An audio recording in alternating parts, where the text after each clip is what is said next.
എന്നാൽ എന്റെ പരിപാടിയിൽ 2 പെൺകുട്ടികൾ പങ്കെടുത്തത് എനിക്ക് മുൻകൂട്ടി അറിവുണ്ടായിട്ടില്ല. ഇത് എന്നെ ഉദ്ദേശാണ്, എന്നെ തന്നെ ഉദ്ദേശാണ്, എന്നെ മാത്രം ഉദ്ദേശാണ്. ഈ 2 പെൺകുട്ടി എന്ന് ഉദ്ദേശിക്കുന്നത് ആദിലെ നൂറയാണ്. അദ്ദേഹത്തിന് മുൻകൂട്ടി അറിവുണ്ടായിട്ടില്ല എന്നാണ് ഈ ഒരു പോസ്റ്റിനകത്ത് പറയുന്നത്. വെറുതെ കിടന്ന് ഉരുളാദാശനെ താങ്കൊണ്ടോ ഈ നുണ നട്ടു നോക്ക്. കിളിർക്കാണെങ്കിൽ ഒരു വിത്ത് എനിക്ക് വെച്ചേരെ. നുണയല്ല സാറേ, എന്നെ വിശ്വസിക്കേ. നിങ്ങളുടെ ഹൗസ് വാമിങ്ങിൽ ആരൊക്കെ പങ്കെടുക്കണം എന്നുള്ള കാര്യത്തിൽ നിങ്ങൾക്ക് അറിവില്ലേ? പോയേ കയ്യിന്ന് പോയേ പിന്നെ പോയേ. അതും ഒരു ബിഗ് ബോസ് ഫെയിമായിട്ട് നിൽക്കുന്ന ആദിലെ നൂറയൊക്കെ ക്ഷണിക്കുമ്പോൾ നിങ്ങളുടെ അറിവില്ലാതെ എങ്ങനെയാണ് അവരെ ക്ഷണിക്കുന്നത്? അതല്ല ഉദ്ദേശം, ഞാൻ മാറി. വോട്ടെവർ ആരാണെങ്കിലും അവരെ ക്ഷണിച്ച് നിങ്ങളുടെ സൈഡിൽ നിന്ന് ഒരു ഇൻവിറ്റേഷൻ അവർ കിട്ടിയിട്ടാണ് അവർ ആ ഒരു ഹൗസ് വാമിങ്ങിന് പങ്കെടുക്കാൻ വന്നത്. അതെ അത് ശരിയാ, അത് ശരിയാ. മൊത്തത്തിലൊരു അഭിപ്രായമുണ്ട്. കാര്യം സത്യമാണെങ്കിലും എനിക്ക് അംഗീകരിച്ചു കൊടുക്കാൻ പറ്റുമോ?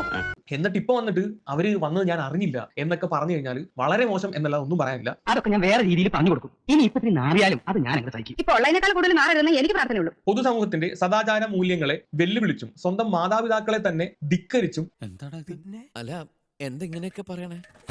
പിന്നെ ഞാൻ എങ്ങനെയൊക്കെ പറയണം? സമൂഹ മാധ്യമത്തിൽ താറടിച്ച് പ്രവർത്തിച്ചും കൊണ്ടിരിക്കുന്ന അവരെ സ്വീകരിച്ചതിലൂടെ പുതുതലമുറയ്ക്ക് തെറ്റായ സന്ദേശം നൽകി എന്ന ആരോപണത്തെ മുഖവിലക്കെടുക്കുന്നു. ഇത്രക്ക് ചീപ്പാണ് ആർട്ടിസ്റ്റ് ബേബി.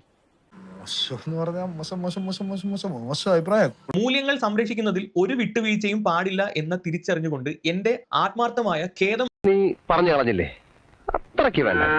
അത്രയ്ക്കും വേണ്ടായിരുന്നു അറിയിക്കുകയും സമൂഹത്തോട് ക്ഷമ ചോദിക്കുകയും ചെയ്യുന്നു എന്ന് പറഞ്ഞിട്ടാണ് ഈ ഒരു പോസ്റ്റ് ഇദ്ദേഹം ഇട്ടേക്കുന്നത്. അപമര്യാദയായിട്ട് പെരുമാറി.